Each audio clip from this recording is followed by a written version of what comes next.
our motives for the boundaries that we set are so important, because it's not about pouting and whining and trying to change the other person. It's simply about choosing to follow our peace.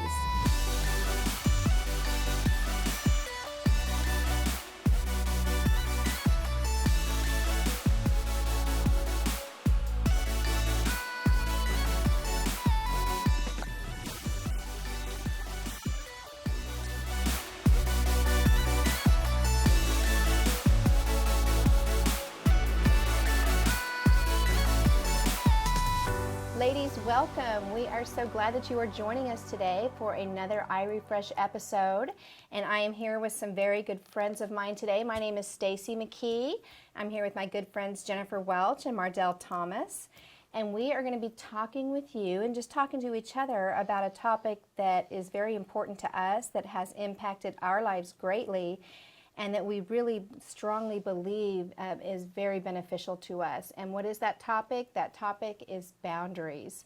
So this is a huge topic, and we understand that. So we really are just going to do our best to touch very lightly over how it applies to our life and how we've used it to benefit us, and hope that you guys can get some tips and to take home to apply to your life so that you have boundaries in your life and they will benefit you as well. So let's start off with just each one of us maybe defining what boundaries means to us. And I know for me, as I was thinking about this podcast, I was talking with the Lord about it, and He gave me a couple, I was continuing to take notes, and He continued to refine what it was that I defined boundaries as. So I wrote it down, and I'm going to read it so that I don't misread what the Holy Spirit told me it was. He said that for me, a boundary is a choice that I make for myself that protects my inner peace. It keeps my mind in a safe place, and it protects me from people, places, and things that would otherwise distract me from living my best life in Christ. So that's how I think when I think of a boundary. So Jennifer, what would you say when you think of the word boundary? What does that mean to you? Well, I have a more, I think a more simplistic kind of explanation of what a boundary is to me.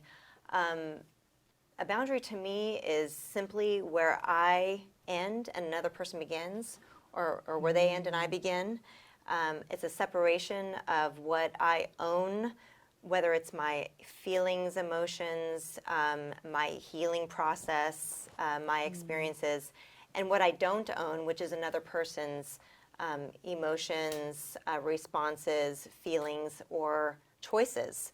And so for me, that is I think the simplest way I can explain what a boundary is to me. I love that. Yeah. I love that. Thank you for sharing that. So Mardelle, what do you think when you hear the word boundary? Well, I think it's important to discuss maybe for a minute what a boundary is not. That would be good. So a boundary can often be mistaken as the idea of getting another person to behave in a way that will then make us feel peaceful or whole or happy. And that's actually not exactly true. Boundaries are way less about other people and more about us. I think of an analogy I got from somebody that I really admire on how they've talked about this subject on YouTube, and that is Julia Christina. And she's a counselor, and she talks about this yard, that we all have a yard, and a beautiful yard with a gate. And we let people in, and it's lovely and everything. But there are circumstances that arise, such as maybe the person wants to use our hose, and they use our hose, but then they don't wind it up and put it back. And that is, as we can think of probably a lot of situations in our lives where we feel somebody has used our hose and not put it back. So anyway, the analogy is then that you make a request. So you first make a request, and that is that you say, I'd really appreciate it if you put my hose back up when you use it. That is the request. A lot of people think that's actually the boundary, and that's actually not the boundary yet. That's a great point. So then if it happens again, that is when it's time to set a boundary. And that is about you, what is right for you. For some people, it may not be a big deal to somebody use your hose and not wind it back up and put it back. That boundaries are not universal across everyone's, Right. worlds. So that's when you can say, well, it's important to me that the hose be put back, and so I'm going to ask you not to use my hose anymore. And that's the boundary. I love that. Simple. Very clear. Thank you for sharing that. So when we were talking about this the other day, you said something very important about the foundation of having a boundaries regarding your identity. Can you talk a little bit about that? Well, as my journey with boundaries has progressed and I've tried to understand it better, I realized that I never really was able to set and keep boundaries in my life because I had identity problems. And so for me, it was the journey of finding out who I am in Christ to begin with. And once we know who we are, we don't have to apologize to people for saying this is not right for me, and therefore I'm not trying to change you. But for me, I need my hose put this way at this point in my life, and so, I ask that of them. But there's a real problem, a disconnect, and struggle to keep and do boundaries when our identity is not in firm, it doesn't have a firm foundation. Yes. And we don't know who we are. I really relate to that, Mardelle.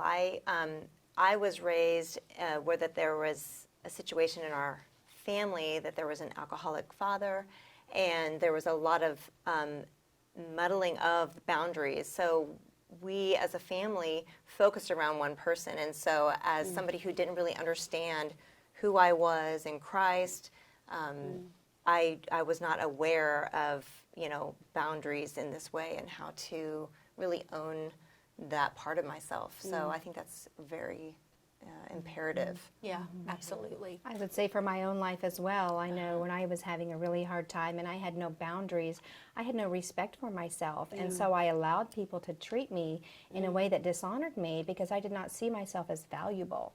But the closer I have drawn to the Lord, and the more that He has showed me what a precious daughter of His that I am, the more I have respect for how I should be treated. And it's easier for me to set those boundaries because I have an understanding that this is who I am. And so I don't allow people to treat me in a way that dishonors who Jesus says I am. Absolutely. So I love that, girls. So we're going to move on, and we are going to talk about how do we use boundaries in our own life. So I'll go ahead and start. And I know that most of what we're going to be talking about today is relational boundaries and boundaries with people, which are very important.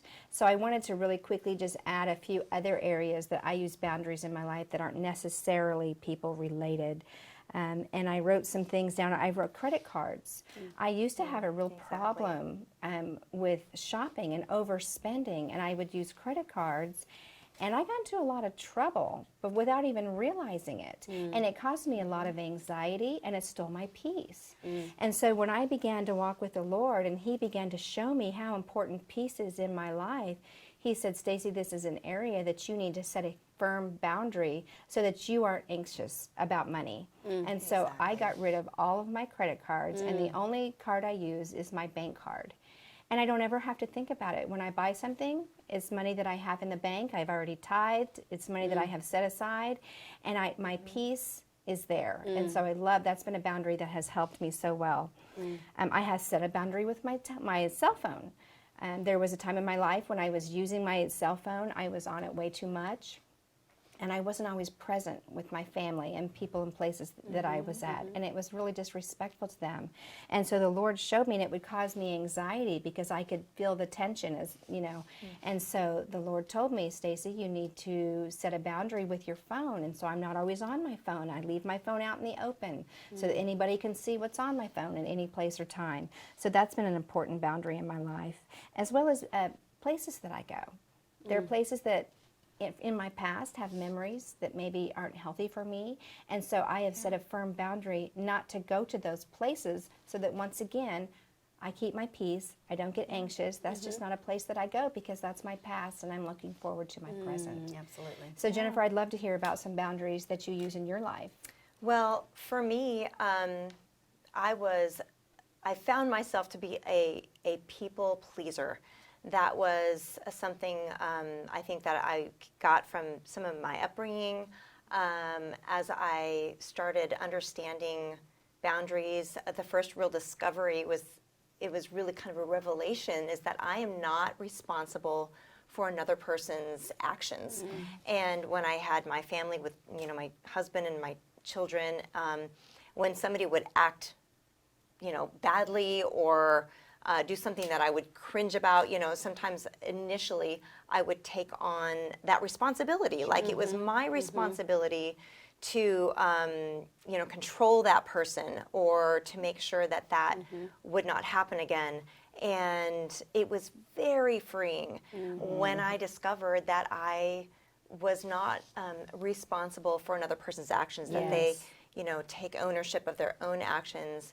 So that is one thing that I had to really start practicing in my own journey of boundaries. I love that you said that, Mardelle. It is a journey. It is a process. I know for absolutely. myself, I have definitely not arrived, but I have grown a lot in this area. So just the understanding that I don't have to fix another person. I don't have to, control their behavior, that is theirs to own. And so that is one way that I'm learning to use those boundaries, is just to understand that. And another way is just as far as I'll say a recovering people pleaser. I'm still working on that. But I tended in the past to over agree to doing things, being responsible to do things. I would, thinking that was just something that I needed to do, whatever anybody asked of me, specifically, in my family. And I found myself being over responsible for too many things, and it was really hurting my relationships. And so I've found that being more aware of my emotions and what I can handle, what I can't handle, what I'm willing to participate in, and also what I'm not willing to participate in, has been a huge help. And I think that those pieces, for me, really protect relationships. And without those protections on your relationships, you can really destroy relationships, I think. So that's one example for myself anyway. Love that. Yeah, Yeah. it's I really love good. that. So Mardelle, what are some ways that you apply boundaries to your life? Well, I like to tell this story because I feel like it's not that big of a deal, and it might be gentler to talk about. There's some really tough stuff out there that we doubt we'll get to stuff like that on this particular talk. But so I tell a simple story. Sure. From my own life, and that was when my husband and I would get in the car to drive, and I would be the driver. There were times when he felt it was something he wanted to do, and that was to make comments on my driving. Oh no. Yeah, and I'm sure I'm not the only spouse, situation that had that situation. And, and I think sometimes he was thinking he was being funny, and but I came to a place where I was not enjoying that. It was not working for me. And it was making me anxious. And it was something I didn't want to continue. And I had come to a place where I had enough identity in who I really was that I gave myself permission to say, no, I don't really want that. And so if you'll notice, it's everything I didn't want, not about changing him. Right. And I will tell you, it first started with a request that, it stop, and it didn't. And so I set a boundary, and that boundary was that when we are in the same car together, I will no longer choose to drive.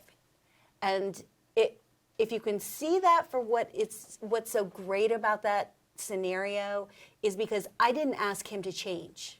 Yeah. I didn't say, you become this different person so that I can feel good about myself. I didn't say negative things to him to get him to behave in a way.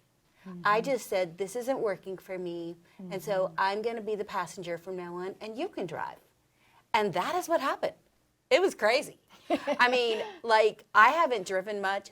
Maybe since that time, and that was probably 2 years ago, I have probably driven one time since then, and nobody is upset. Like, this isn't a pouty, I'm not driving anymore, stomping my foot kind of moment. Right. Because that's not really effective either. Because that's still about not being secure in who you are. So boundaries can be very reasonable things. And I tell that story because it's not a really painful one for me. Right. And I tell it because it's not difficult to talk about. There are other boundaries that can be very painful, that you feel hurt and you feel things that that situations have come up in your life. Sure. So. Sure. I love that story. I think that was an excellent example that Yes, really, it really is. very clearly showcases what a healthy boundary is. And I think what you said, it made me think that our motives for the boundaries that we set are so important, because it's not about pouting and whining and trying to change the other person. It's simply about choosing to follow our peace. So you chose not to allow yourself to be subjected to what your husband had to say because it didn't give you peace. Right. And so you simply made a choice Right.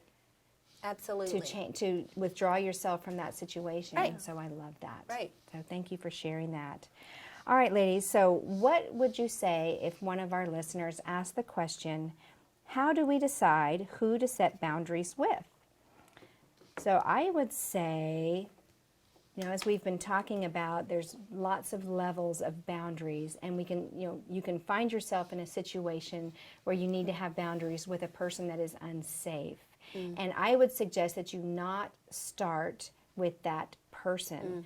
I know in my own life, I have a lot of wonderful, amazing women in my life that I consider safe people, and that is a really safe place to start practicing boundaries, because if I mess up, if I do it wrong, you guys are you're not going to yell at me, you're not going to stop being my friend, Right. you're going to speak the truth in love, and we're all learning. Yeah. We're not always going to get it right, and that's okay. And so I suggest practicing with people that you know are safe, that is not going to end a friendship. So what do Absolutely. you guys have to say about that? How do you decide who to set a boundary with? Well, I'll Jennifer. speak to that. Okay. I think there's lots of areas in your life that boundaries need to be practiced, including with your kids, with your husband, with friendships, with bosses and coworkers. I love how you talked about being safe, Staci. I think that is imperative for the choosing of when and how to set boundaries. Sure. I do think practicing with safe people are important, but there are times when, people find themselves in situations that are serious boundaries that need to be set. Maybe there's emotional abuse, Right. verbal abuse going on, certainly physical abuse or other kind. Those types of things, I believe, need to be only taken under the help of a counselor, people who can really help work through how it's going to look, what is said, how, what actions are going to be taken. Right. Because those types of boundary setting really require a lot of courage, an enormous amount of courage. Even small boundary setting, when you're not used to and practicing boundaries, can feel very scary. And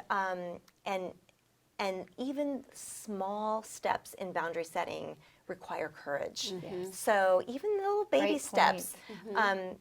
I had a boundary that I needed to set. This was earlier on.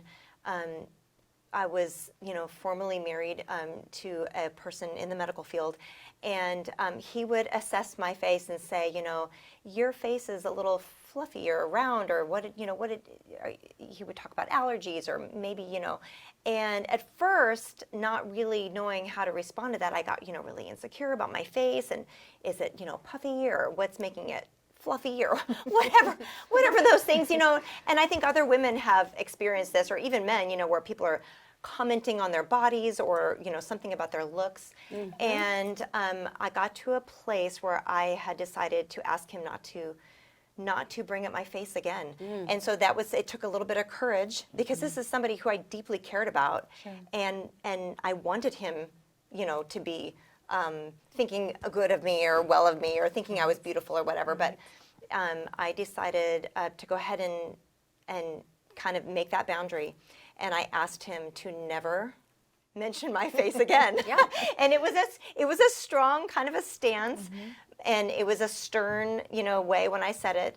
But I asked him to never comment about my face again. And even if his intentions were good, and I'll just, I'll give the benefit of the doubt that sometimes those intentions are not meant for ill will or harm. But if as you as a person are receiving in that way, then I think it's important to make that step and take a boundary, take the step to make a boundary. And I did that, and my face was not mentioned anymore after that. But, only in good ways. So. Yes. So Mardelle, what about you? So what I think about is, I'm sorry, can you repeat the question? How do we decide who to set boundaries with? Okay, so I think for me the question might be more like, how do you know you need to set a boundary? Okay. Like, what in your life is giving you clues that you might want to get curious and think about setting a boundary? Sure. Okay, so when you are anxious, when you feel lack of peace, when you find yourself complaining about a person or a situation over and over and over again, it can be a sign that you need to set a boundary. Because complaining about something doesn't fix anything, right? It's just you unloading your uncomfortable feelings that you have, right? Exactly. So that's a sign that you might want to get curious and dialogue with somebody about, what am I feeling? Why am I feeling this? What do I want from this situation? With the knowledge about boundaries that this is not about fixing another person. People are going to do what they are going to do. And many of them feel what they're doing is fine, perfectly fine. Right. And they are welcome to assume that. But for you, it might not be fine. And so we're not going to fix other people. We are going to do what we need to do for our own peace. Right. But it's a difficult thing because Jennifer brought it up before. I'll speak about myself. I had problems with people pleasing also. I wanted people to like me. Sure. And sometimes setting a boundary means you have to say, I'm really not going to do that, or I'm not really going to accept that. You are welcome to do what you're going to do, but this is what I'm going to do. Right. If that's what you want to do, then this is what I'm going to do. Right. And that's how it's even said. Sure. It's said in a way that isn't judging them or shaming them or anything like that. It's just, you need to do what you need to do for your own personal peace. Right. And we need to have an understanding that sometimes when we set those boundaries, it's not going to be, a pleasant experience. There are going to be times when the other person doesn't respond in a way, because we can't control how the other person responds. And so that's why what you were talking about, maybe talking to a counselor first, or, writing it down before you have that conversation with the person, talking to some safe friends about it, just to make sure.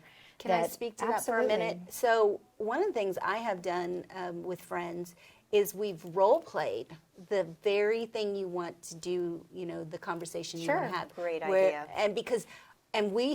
I remember doing this with somebody, and we did it over and over again, because we would say things that we didn't really quite mean to say in a certain way. And that's what I mean about we're practicing the art of boundaries. It is an art, and it does take practice. It does. So if you find a safe friend where you can, let that person be who you want to set the boundary with, you can practice and do it over and over again, because it is not easy. Right. And you are absolutely right. It can be very uncomfortable. Very uncomfortable. I love that. Yeah. So about the question, deciding who to set boundaries with, I think you had a great story to share about the laundry. I love that Yes. story. Oh, yeah, that gotta is a good share story that. because it's not about me. I'm just kidding. This story came up in my memory when you asked us to come on this podcast, and I'm like, okay, what do I know, right? And what do I talk about? It's scary to talk about your own personal life. Sure. But anyway, I remember this story, and it's a great one. I had a friend who we were in our 30s and married and children, and she would tell me and complain about her husband leaving laundry all over the floor. And, this is one of those things where many women are shaking their head going, yes. Of course, they're the ones with all the bad habits, right? Right. I'm just kidding. So she had asked him not to, and he just kept doing it. And she's telling me about it, and I'm like listening, and I'm like, okay, all right. So what are some of your choices here, since this is not something you enjoy or like, this behavior? And remember, keeping in mind, it's not about changing them. Right. They may be perfectly fine with leaving dirty laundry all over. That is them. Right. So the idea that we talked about was, after making the request and it's not met, the boundary would be, well, you are welcome to throw your clothes on the floor, but I'm only going to wash clothes that are in the hamper. And you do you, and I'll do me. But that's something that's important to me. Right. And I'm not asking you to change. When I walk in, if it's on the floor, I'll just kick it out of the way of my foot. Just kick it out of the way and go on, and peace immediately can come in. And we had that dialogue, and I cannot remember what she ended up doing. But I thought it was a great solution Yes. for her to follow the guidelines of boundaries. Right. So I love this story you're telling. I also knew a couple who had some similar issues, and they discussed it, the husband and wife, and they came to a solution also where he needed space to be free to be messy. Oh, sure. So they came up with an area of the house. I don't know if it was a closet or a room that was just his, where Right. he could be messy and not feel like he was having to not, be who he was Yes. either. But there was a respect with, what she needed, some order, and she, and she's the one doing the laundry. Yeah.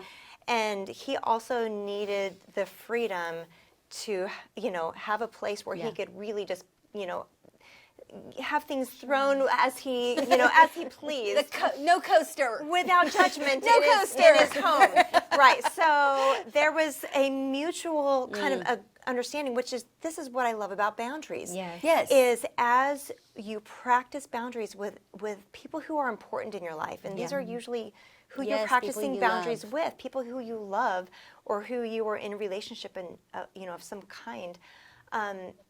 It really creates a scenario where there's a deeper understanding of another person and respect. Yeah. It allows respect Yeah. to stand where it needs to stand. And I have a scripture that I would like to kind of read. It's one of my favorite scriptures, and it reminds me of boundaries. It's John 10:17 and 18. And it says, "This is why the Father loves me, because I lay down my life so that I may take it back again.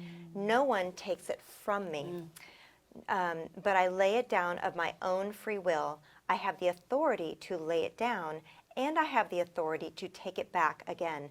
This commandment I received from my Father." And it reminds me of boundaries because we can give of ourselves. We Right. can choose to give Right. and do for others and Right. serve.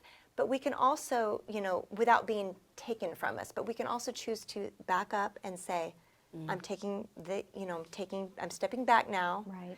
And it's an ebb and flow, which I think that's what God calls us to. I love that. Yeah. And I love that story that you shared too, because I just feel like that is a great example, just showing that we're not the only people that have boundaries. So in our home, there could be several people that practice boundaries, and so we have an opportunity not only to set boundaries, but to honor other Yes. people's boundaries. And I Yes. have no Goes doubt both ways. that this couple that in their home where he had the messy room, that probably brought them even closer together because they Absolutely. both had perfect peace. They Absolutely. both got what they want in that situation because they respected each other's boundaries. Yeah. So I love that example. Yeah. And let me just say that I know for me in my life, I have had times where I have set a boundary and then the situation has come up and I've not followed through on the boundary. I got scared or I just wasn't quite ready or for whatever reason, I did not follow the boundary that I had set for myself. So I would say that when that happens, I didn't really set a boundary, that I had made a suggestion. Do you guys have any comments on that? I mean, don't you think that's prevalent? Yeah. So I guess what I would say to that is that that is very common. And when you're learning to set boundaries, you have to find out what a boundary is, what it's not, how do you set it, how do you follow through, how do you keep strong boundaries, and this becomes a moment where you need to get curious, you know, and reflect. What did I really set a boundary? Did I make a kind of a suggestion? You know, that's something that takes some practice and thought, and really speaks to a lot of things we've talked about already about what it is and what it isn't. Sure. So, I mean, I think back to parenting, you know, setting boundaries. If you told your kid, you know, you're not allowed to touch that, and they touch that, then the boundary is, you know, you will no longer be able to have that, you know, kind of situation. So boundaries are all over the place. I think on that note, I think it's important also to continually being in a place of love when you're setting a boundary with somebody. You're not doing it out of a threat or out of anger, like if you don't do this, I'm going to do that, and it's a threat, you know. That's not a boundary. It's not. It's not a boundary. It's not a boundary. You know, it takes an attitude and a heart posture of love for another person and for yourself. It's loving others and loving yourself, and requiring from another person that they also treat in this manner, you know, of kindness toward another person and toward you and you toward them. So I think also as somebody as you are setting a boundary with another person, you can sometimes expect some pushback and maybe some all-out anger and, you know, some fierce backlash. And so I think it's also important to have an attitude of forgiveness, even though you're having to be firm in, you know, whatever it is that you're setting the boundary in. You might, you have to be firm as you're even following through with some consequences or the things that you've set up, but doing it in a heart, an attitude of love, and continually forgiving, so that the relationship is held as precious, not as something that's going to be tossed away if they don't comply. You know, but something, I think that's, for me, an important aspect of it. I love that. That is so beautiful. Yeah. So, ladies, like I said here in the beginning, that this is such a huge subject, and we really have barely just scratched the surface. So we'd love to hear your thoughts. If this is something that you are interested in, maybe we could come back at a later time and go a little bit deeper into this topic. But I think for today, that wraps up our time. So are there any closing thoughts or anything that you guys didn't get a chance to say about boundaries? I mean, I could talk about this for hours, but no, I think we've done some good discussion about it. Absolutely. Ladies, we're so glad you joined us today. We'd love to hear your thoughts on boundaries. It is our hope and desire that you will find healthy boundaries for your own life, so that you will have an understanding of your value and your worth in Christ. So stay tuned for another great episode at iRefresh.net.